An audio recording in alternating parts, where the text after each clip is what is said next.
nakita nyo na. Yan yung sinasabi ko, natuyo na siya. Pag mamantikain na to, tutustahin na yung mga taba na yan. Wala ka na makikita ang taba. Dahil puro, ano na yan, magmamantika. Ay, lulutang na. Ayan, pumuputok na. Yun na ano eh. Kaya si mama lang ang may master na yun. Nakatakot. Ayan. Ayan. Tutustahin niya ng sagad. Sarap to. Alam nyo, masarap na sa usawa nito. Kamatis na napakamahal. Alamang. Ayan. Hindi ba nakukuha yung timpla ng mama? Ang hirap kasing tustahin. Oo.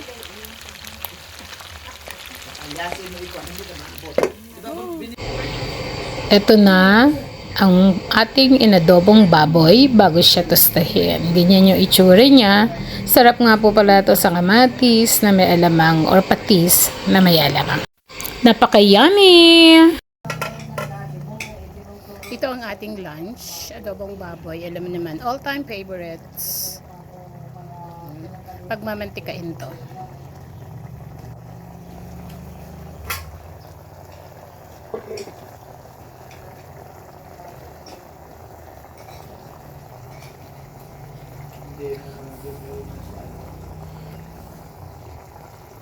Napakabango.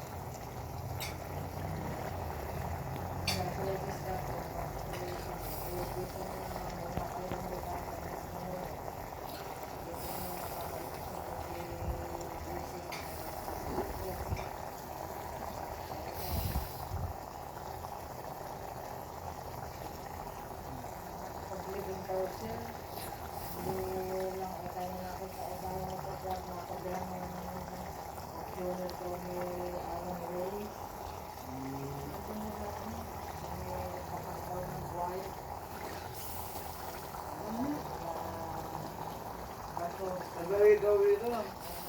Dati dito sa may gilid ng opisina ng mga barada. Tsaka itong tinola.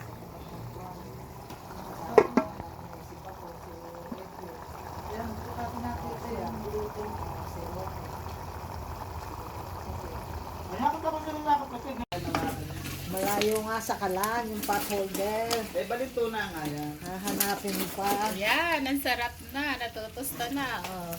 I'm very, very full. Oh.